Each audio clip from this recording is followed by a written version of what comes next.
الحمد لله جامع الناس ليوم لا ريب فيه أحمده سبحانه حمدا كثيرا طيبا مباركا فيه وأشهد أن لا إله إلا الله وحده لا شريك له ولا ند ولا سمي بصيامه وأشهد أن محمدا عبده ورسوله ومصطفاه وخليله وأمينه على وحيه وخيرته من خلقه صلى الله وسلم عليه وعلى آله وأصحابه الأئمة الهداة من بعد.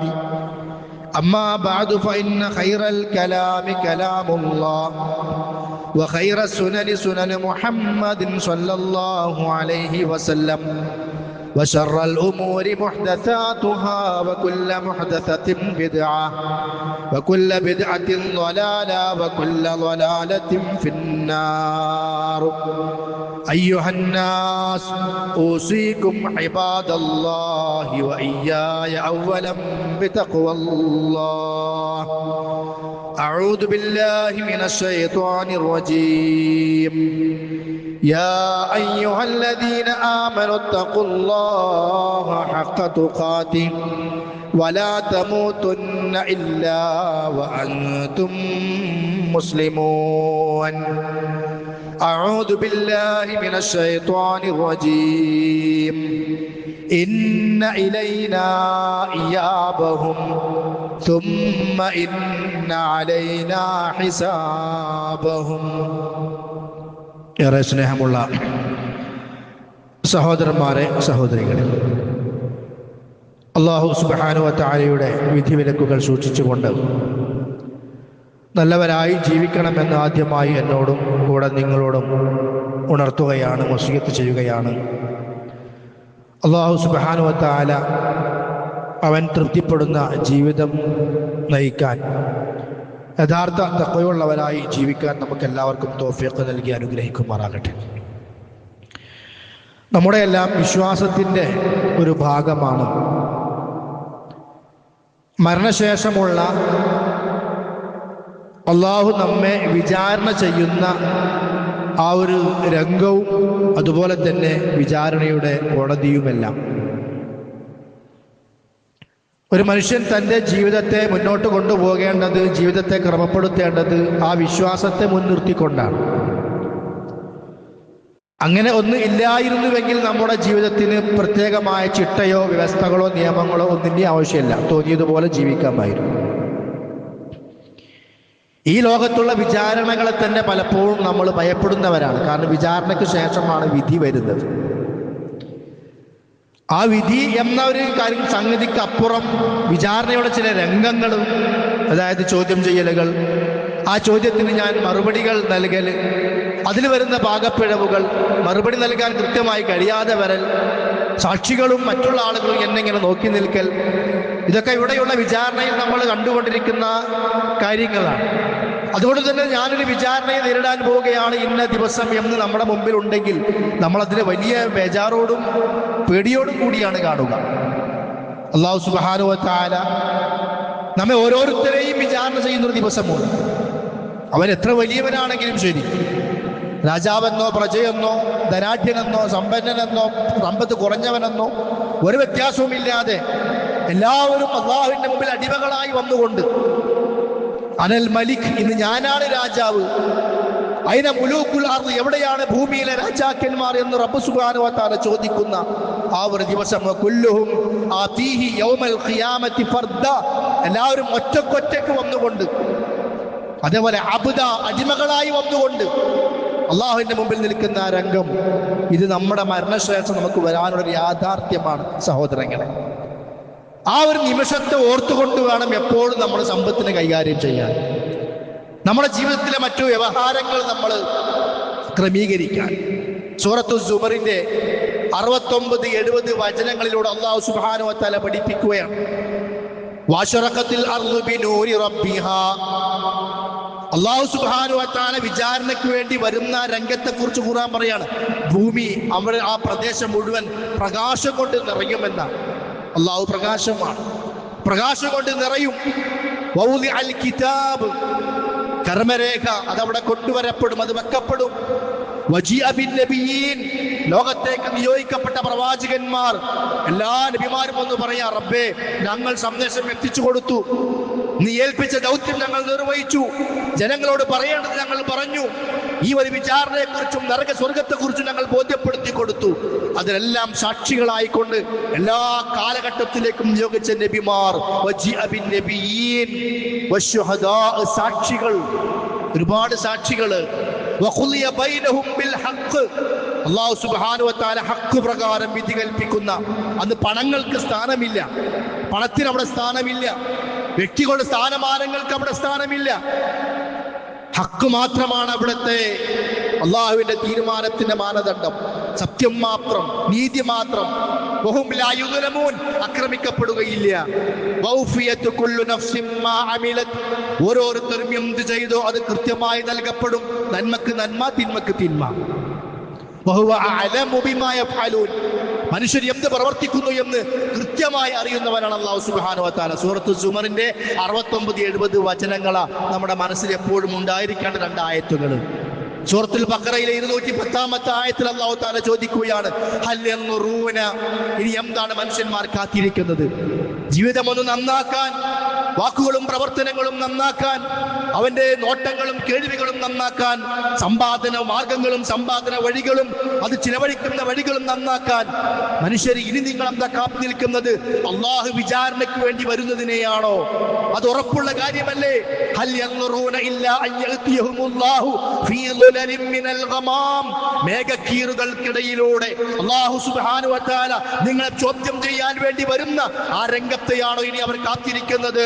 വൽ മലായിക, അന്ന് അല്ലാഹ് മാത്രമല്ല മലക്കുകളും വരും.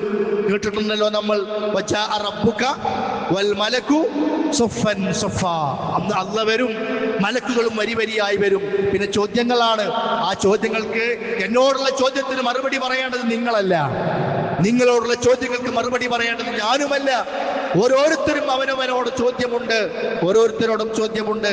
നബി സല്ലല്ലാഹു അലൈഹി വസല്ലം പഠിപ്പിച്ചല്ലോ, അള്ളാഹു നിങ്ങളോട് നേരിട്ട് ചോദിക്കും, വലൈസ ബൈനഹു വ ബൈനല്ലാഹി തർജുമാൻ, ഒരു വിവർത്തകൻ പോലും ഇല്ലാതെ, ആരും പരിഭാഷപ്പെടുത്തി തരേണ്ട ആവശ്യം പോലുമില്ല.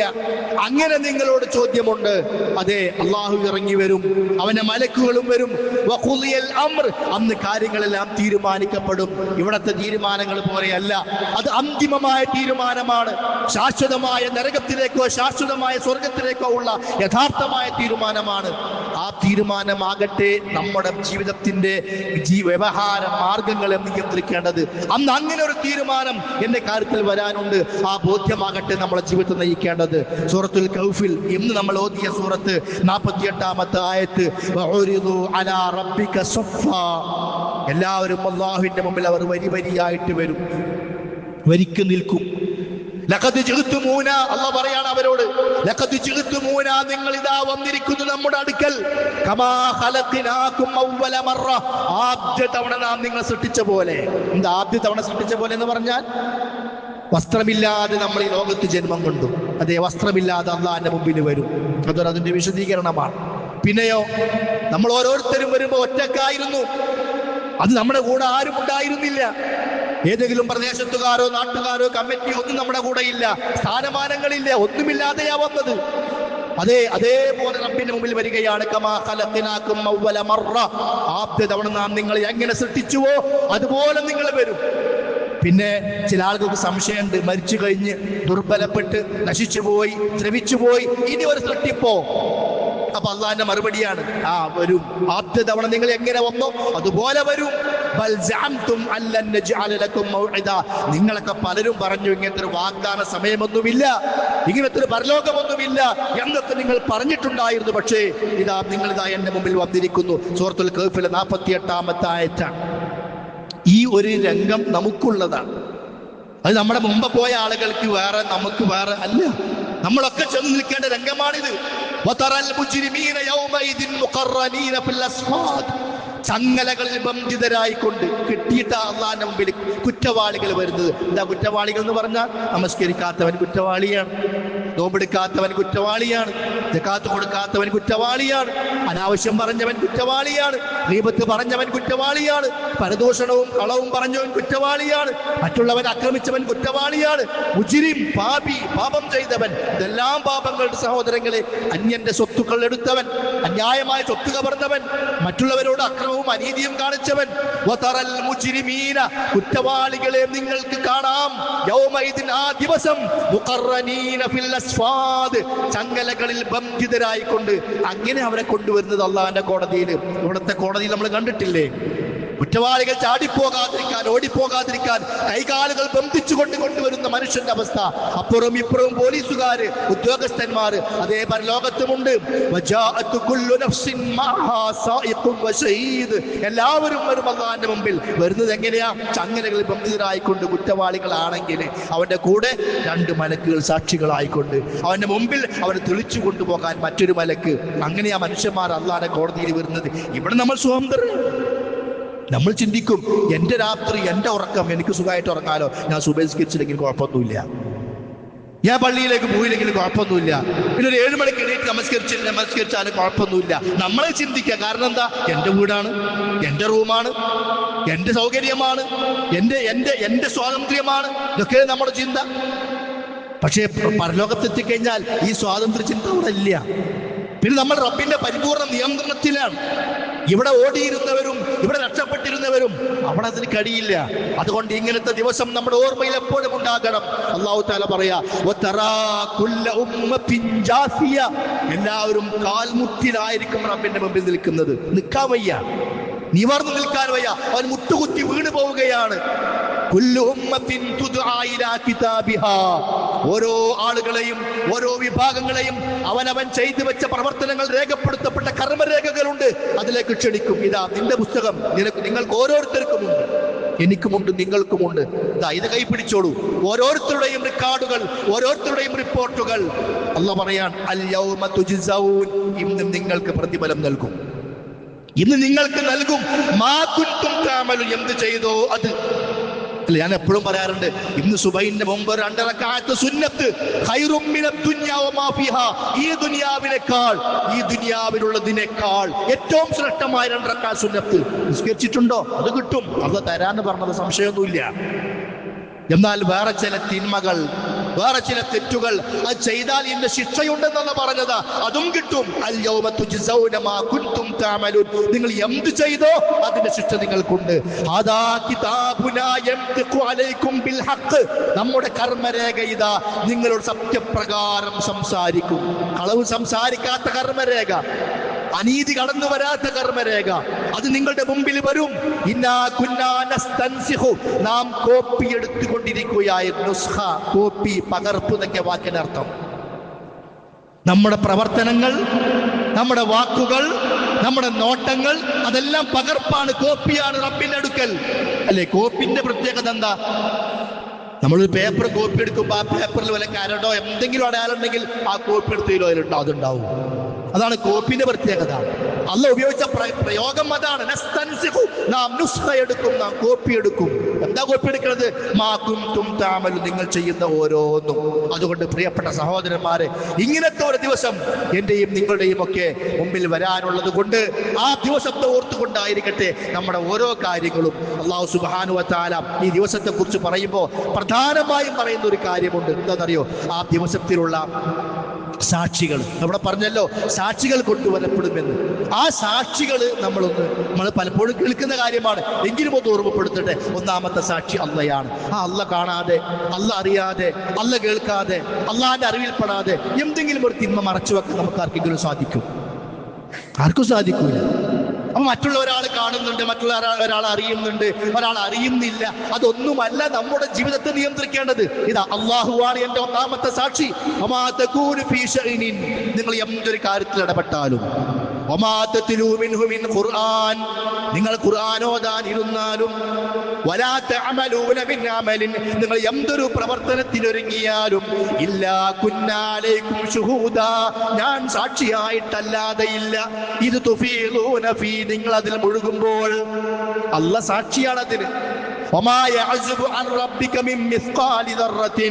അണുമണി തൂക്കം പോലും റബ്ബിൽ നിന്നും മറഞ്ഞിരിക്കുന്നില്ല.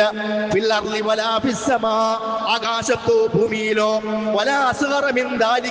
അണുമണിയേക്കാൾ ചെറുതുണ്ടോ അതും റബ്ബിൽ നിന്നും ഒളിഞ്ഞതല്ല. അതും റബ്ബിൽ നിന്ന് അതിൽ നിന്നും വലുതായ കാര്യങ്ങളുണ്ടോ അതും റബ്ബിൽ നിന്നും മറഞ്ഞതല്ല. അണുമണി എന്ന ചെറിയ അളവല്ല പറഞ്ഞിട്ട് അതിനേക്കാൾ ചെറുതുണ്ടോ അതും അല്ലാഹ് അറിയും, അതിനേക്കാൾ വലുതുണ്ടോ അതും അല്ലാഹ് അറിയും. ഇല്ലാ ഫീ കിതാബിൻ മുബീൻ, അതൊക്കെ രേഖകളിൽ ഉണ്ട് എന്നല്ല പറയാം. അപ്പൊ ഒന്നാമത്തെ സാക്ഷി ആരാ? അല്ലാഹു തആല. രണ്ടാമത്തെ സാക്ഷി മലക്കുകളാണ്. ഇന്ന അലൈക്കും ലഹാഫിളീൻ, നിങ്ങൾ ചില സൂക്ഷിപ്പുകാരുണ്ടെന്നുള്ള പറഞ്ഞില്ല. കിറാമൻ കാത്തിബീൻ, മാന്യന്മാരായ എഴുത്തുകാർ. ആ മലക്കുകൾ നാളെ നമ്മുടെ കൂടെ സാക്ഷികളായിട്ടുണ്ടാവും. മാ യൽഫിദു മിൻ ഖൗലി ഇല്ലാ ലദൈഹി റഖീബുൻ അതീദ്, എന്തൊരു വാക്ക് നിങ്ങൾ പറഞ്ഞാലും റഖീബും അതീദും അത് കേൾക്കാതിരിക്കുന്നില്ല, അവരത് അറിയാതിരിക്കുന്നില്ല, അത് അവർ രേഖപ്പെടുത്താതിരിക്കുന്നുമില്ല. അതുകൊണ്ട് നമ്മുടെ നാവിലെ പ്രയോഗങ്ങൾ നല്ലതാകട്ടെ, നമ്മുടെ പരലോക വിജയത്തിന് വേണ്ടി. അല്ലേ? ഇപ്പൊ പന്ത് കളിക്ക് നടക്കാൻ എന്തെങ്കിലുമൊക്കെ ഉണ്ടാകുമ്പോൾ അങ്ങോട്ട് ചീത്ത പറഞ്ഞ് ഇങ്ങോട്ട് ചീത്ത പറഞ്ഞ് അനാവശ്യങ്ങൾ, തെറിവാക്കുകൾ, ഇല്ല ശാപവാക്കുകൾ, മോശത്തരങ്ങൾ, അടിപിടികൾ, എന്തെല്ലാം എന്ത് കാര്യത്തിന് വേണ്ടി. നമ്മുടെ പരലോക വിചാരണ നമ്മൾ എപ്പോഴും ഓർക്കുക. മലക്കുകൾ നമ്മുടെ കൂടെ സാക്ഷികളാണ്, കർമ്മരേഖ സാക്ഷിയാണ്. ഞാനും നിങ്ങളും പ്രവർത്തിച്ച എല്ലാം ഇവിടെ രേഖയാണ്. അവസാനത്തെ സാക്ഷി എന്ന് പറയാ, നിങ്ങളുടെ കാത് നിങ്ങൾക്ക് സാക്ഷിയാണ്, കർമ്മരേഖ സാക്ഷിയാണ്, ഈ ഭൂമി സാക്ഷിയാണ്.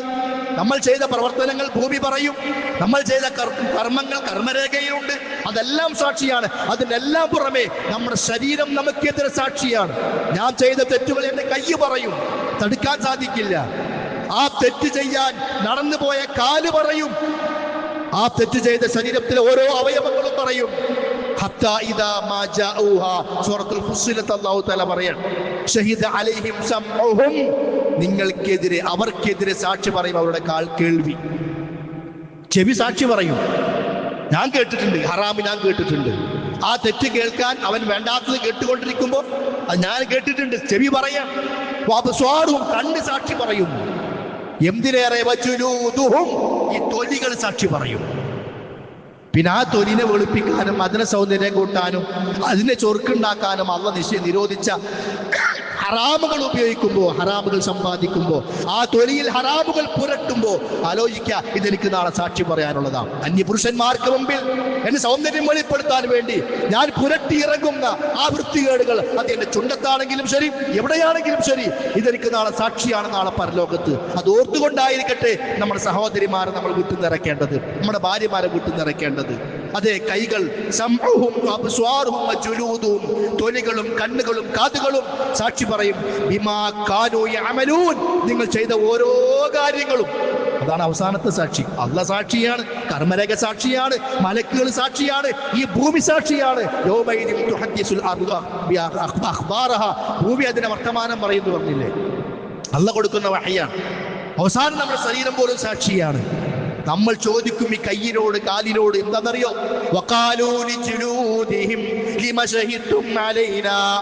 നമ്മുടെ തൊലി നമുക്കെതിരെ സാക്ഷി പറയുമ്പോൾ നമ്മൾ ചോദിക്കുകയാണ്, നിങ്ങൾ എന്തിനാ ഞങ്ങൾക്കെതിരെ സാക്ഷി പറയുന്നത്? നിങ്ങൾക്ക് വേണ്ടിയല്ലേ ഞങ്ങൾ ഇതൊക്കെ ചെയ്തത്? കയ്യിനോടും കാലിനോടും തൊലിയോടും നമ്മൾ നാവ് ചോദിക്കുക, നിങ്ങൾ എന്തപ്പോ നമുക്ക് സ്വന്തത്തിനെതിരെ സാക്ഷി പറയുന്നത്? നിങ്ങൾക്ക് വേണ്ടിയല്ല ഇതൊക്കെ ചെയ്തത്. അന്ന് കയ്യും കാലും കാതും അതേപോലെ നമ്മുടെ തൊലിയും അവർ പറയുന്നൊരു വാക്കുണ്ട്, എന്താണെന്നറിയോ? കാലു, അവർ പറയും. അവർ എന്ന് പറഞ്ഞാൽ നമ്മുടെ കയ്യും കാലും തൊലിയും പറയാണ്, എല്ലാറ്റിനെയും സംസാരിപ്പിച്ച അല്ലാഹ് ഇന്ന് ഞങ്ങളെ കൊണ്ട് സംസാരിപ്പിക്കുകയാണ്. ഒരു രക്ഷയില്ല. ഇപ്പൊ നാവ് സംസാരിച്ച് ശീലിച്ചത് കൊണ്ട് നമുക്കത് അത്ഭുതമല്ലാണ്ടായിട്ട് തോന്നുക.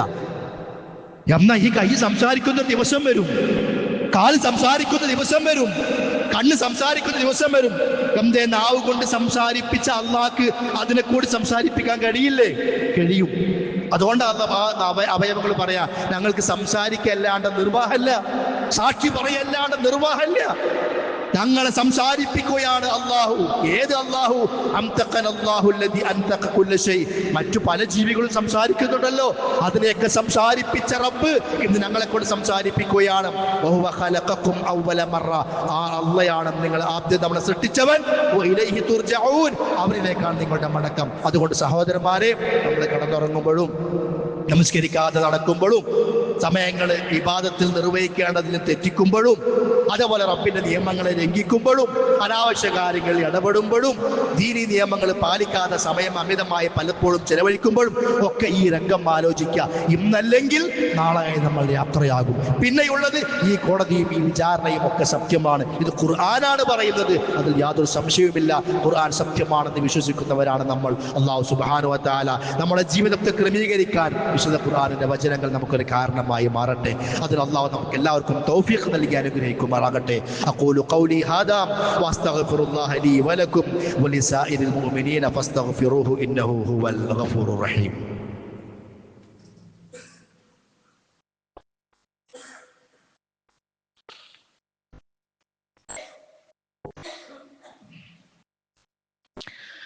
الحمد لله الذي هدانا لهذا وما كنا لنهتدي لولا أن هدانا الله وصلى الله على نبينا محمد وعلى آله وصحبه وسلم تسليما كثيرا.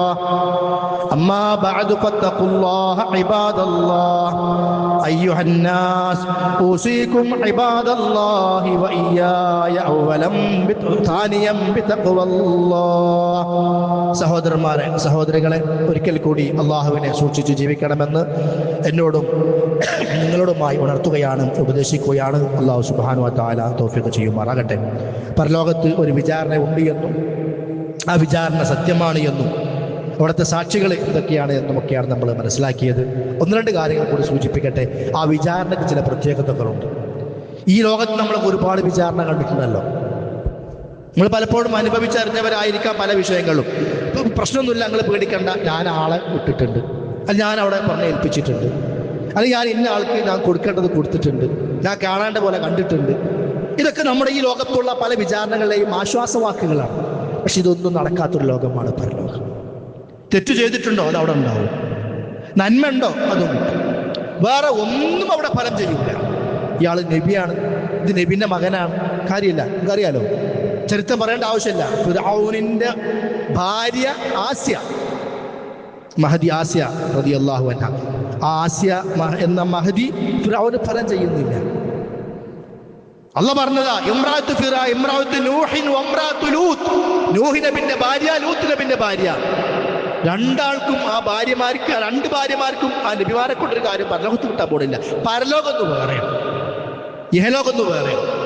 ഇവിടെ ജനങ്ങൾക്കിടയിൽ പഠിപ്പിക്കപ്പെട്ടൊരു വിശ്വാസമുണ്ട്, അവർ ഔലിയാക്കന്മാർ, അവരൊക്കെ നല്ലവരാണ്, അവരൊക്കെ ആ സ്ഥാനത്തേക്ക് എത്തിക്കഴിഞ്ഞു. ഇനി നമ്മൾ അവരുമായിട്ട് ഇങ്ങനെ ബന്ധം, അവരുടെ പേരിൽ നേർച്ച, അവരുടെ പേരിൽ മൗലൂദ്, അവരുടെ പേരിൽ ഖബർ, അവർ അതും അങ്ങനെ അങ്ങനെയൊക്കെ ചെയ്തു കഴിഞ്ഞാൽ പിന്നെ നമ്മളൊന്നും പേടിക്കണ്ട, അതൊക്കെ അവർ നോക്കിക്കോളും എന്ന വിശ്വാസം നമ്മുടെ നാട്ടിലുണ്ട്. ആ വിശ്വാസം തെറ്റാണ്.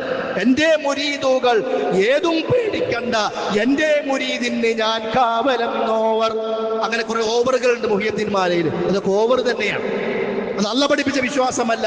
അതുകൂടി കൂട്ടത്തിൽ നിങ്ങൾ ഉൾക്കൊള്ളണം.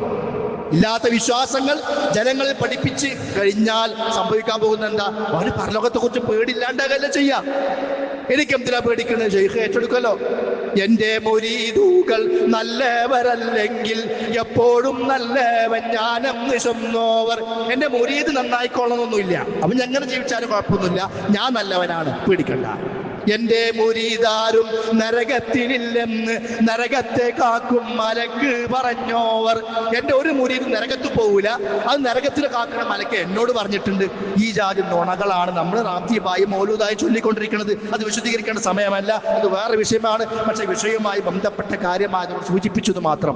അപ്പൊ നമ്മൾ ശൈഖിന്റെ മുരീദാകണം. എങ്ങനെ മുരീദാകുക? ശൈഖിന്റെ മൗലൂദ് വേണം, ശൈഖിന്റെ റാത്തീബ് വേണം, ശൈഖിന്റെ ആണ്ടിൽ പങ്കെടുക്കണം, ശൈഖിന്റെ പിന്നെ മറ്റുള്ള കാര്യങ്ങൾ പങ്കെടുക്കണം, ശൈഖിന്റെ ഖബറിൽ അവിടെ പോകണം, അവിടെ നേർച്ച നേരണം. ഈ വക എല്ലാ ഇസ്ലാം പഠിപ്പിക്കാത്ത അനാചാരങ്ങളും ചെയ്യാൻ വേണ്ടി മുസ്ലിം സമൂഹത്തിൽ കൊണ്ടുവരുന്ന പുതിയ പുതിയ വിശ്വാസങ്ങളാണ്. അത് നമ്മൾ തിരിച്ചറിയാം, ആരും രക്ഷിക്കാണ്ടാവൂല. മുഹമ്മദ് നബി സ്വല്ലല്ലാഹു അലൈഹി വസല്ലം സ്വന്തം മകളോട് പറഞ്ഞില്ലേ, മോളെ ഫാത്തിമ, അല്ലേ? ആ ഫാത്തിമാനേക്കാൾ സഹോദരങ്ങളെ അള്ളാഹുവിന്റെ റസൂല് സ്നേഹിച്ച ഒരു മകള് വേറില്ല. ആ മകള് റസൂല് മരിക്കാൻ നേരത്തെ മകളെ കെട്ടിപ്പിടിച്ച് കരഞ്ഞ രംഗം ഹദീസിൽ കാണാം. ഫാത്തിമ കരഞ്ഞു പോയിട്ടുണ്ട്. ഫാത്തിമ, ഞാൻ മരിക്കുകയാണ്, എൻ്റെ ഈ ലോകത്തോടു കൂടി ഞാൻ മരിക്കുകയാണ്. ഫാത്തിമ ഇങ്ങനെ നടന്നു പോകുമ്പോൾ അള്ളാഹു റസൂൽ സ്വഹാബത്തിനോട് പറയും, ഫാത്തിമ നടക്കുന്നത് കണ്ടില്ലേ, എൻ്റെ അതേ നടത്താണ്, എൻ്റെ അതേപോലെ, അതേ റസൂലിന്റെ അതേ സാദൃശ്യമായിരുന്നു എന്നാ. അപ്പൊ അതൊക്കെ റസൂൽ സ്വഹാബത്തിനോട് എടുത്തു പറയും. ഫാത്തിമാനെ വിളിച്ച രംഗണ്ട്, യാ ഖിത്അത ഫൽദതി, എൻ്റെ കരളിന്റെ കഷ്ണമായ ഫാത്തിമ, ദുനിയാവിലെ വല്ലതും വേണോ ചോദിച്ചോ, ഞാൻ തരാം. അള്ളാന്റെ കോടതിയിൽ റബ്ബേ ഇതിന്റെ മകള് ഫാത്തിമയാണ്, അവളെ രക്ഷപ്പെടുത്തണമെന്ന് പറയാൻ എനിക്കാവില്ല. ഇല്ലേ? ഇതൊക്കെ ഇസ്ലാമിന്റെ സത്യമായ ചരിത്രങ്ങളല്ലേ? നബി സല്ലല്ലാഹു അലൈഹി വസല്ലം ആദ്യമായി പ്രബോധനം തുടങ്ങിയപ്പോ സഫാ കുന്നിൽ കയറിയിട്ട് പറഞ്ഞ വാക്കെന്താ? അല്ലയോ അബ്ദുൽ മുത്തലിബ് കുടുംബമേ, ഞാനും നിങ്ങളും കുടുംബമുണ്ട്, ആ കുടുംബ ബന്ധം ഞാൻ ഇഹലോകത്ത് പുലർത്തും. പക്ഷേ റബ്ബിന്റെ കോടതിയിൽ നിങ്ങൾ നിങ്ങളുടെ കാര്യം നോക്കണം, എന്നെ കൊണ്ട് സഹായിക്കാൻ പറ്റൂല. ഹാഷിം കുടുംബമേ, ഞാനും നിങ്ങളും കുടുംബ ബന്ധമുണ്ട്, അത് ഇഹലോകത്ത് ഞാൻ നടപ്പിലാക്കും. പക്ഷേ പരലോകത്ത് അള്ളാന്റെ കോടതിയിൽ എന്നെ കൊണ്ടൊന്നും ചെയ്തു തരാൻ പറ്റൂല. യാ അമ്മത്തി സഫിയ, എന്റെ അമ്മായി സഫിയ.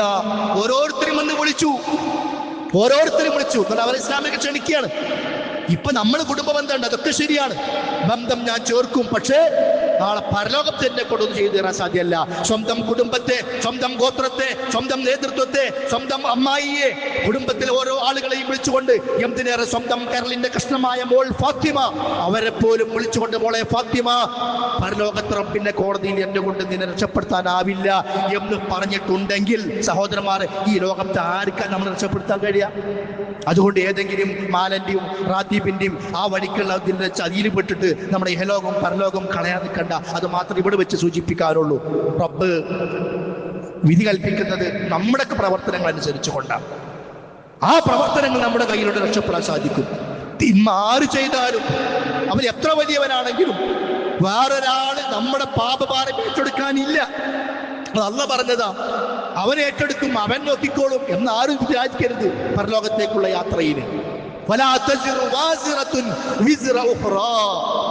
ഒരുത്തന്റെ പാപഭാരം മറ്റൊരാൾ വഹിക്കാനില്ല.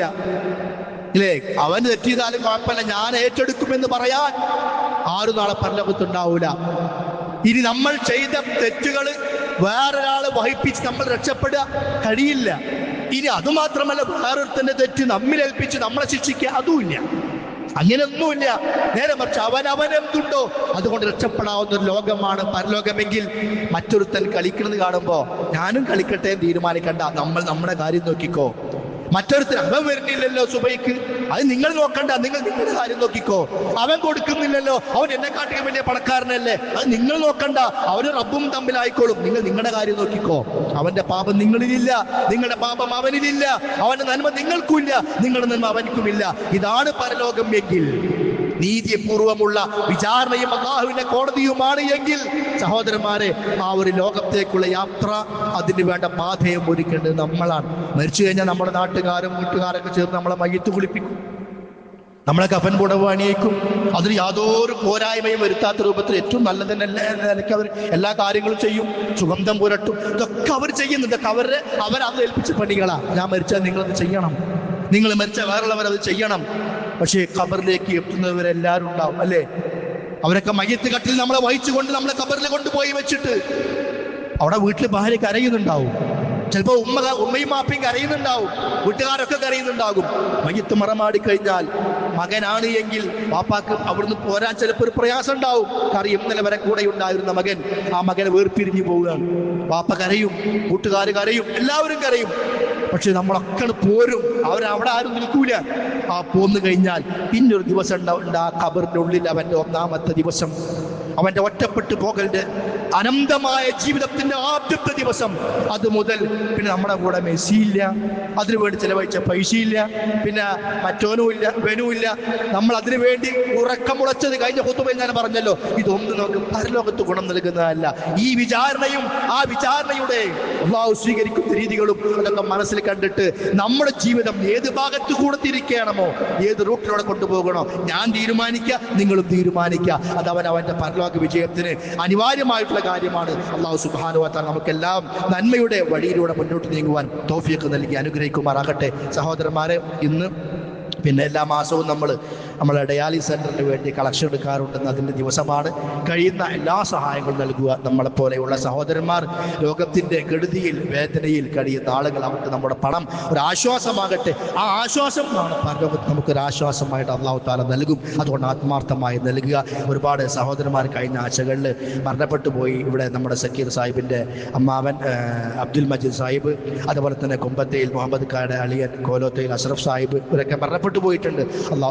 അവർ മരിച്ചു എന്ന് കേൾക്കുമ്പോൾ നമ്മൾ ആ പ്രാർത്ഥന നിർവഹിക്കണം, അവരുടെ നന്മയ്ക്ക് വേണ്ടി പ്രാർത്ഥിക്കണം. അതോടൊപ്പം നമ്മുടെ ഖബറിനെ കുറിച്ചും നമ്മുടെ മരണത്തെക്കുറിച്ച് നമ്മൾ ഓർക്കുക. അടുത്തൊരു വെള്ളിയാഴ്ച പറയും ഇവിടെ തെന്നാൾ മരിച്ചു, ഈ ഇരിക്കുന്ന ആളുകൾ പെട്ടവരായിരിക്കും.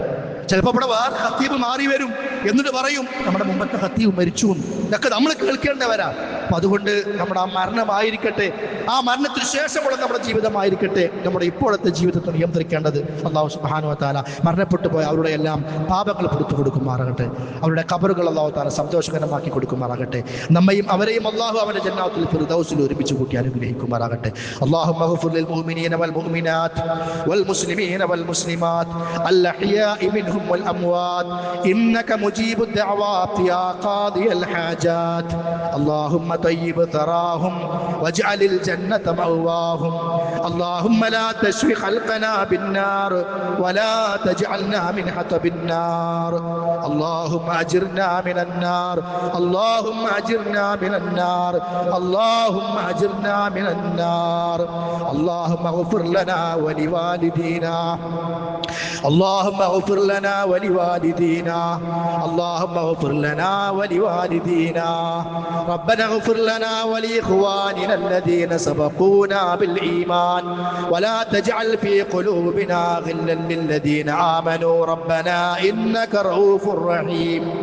اللهم لا تدع لنا ذنبا إلا غفرته ولا هما إلا فرجته ولا دينا إلا قضيته ولا عيبا إلا سترته ولا مرضا إلا شفيته ولا ضالا إلا هديته ولا مبتلا إلا عافيته ولا كربا إلا نفسته ولا حاجة من حوائج الدنيا والآخرة إلا تممتها بفضلك وكرمك يا أكرم الأكرمين. صلى الله عليه وسلم.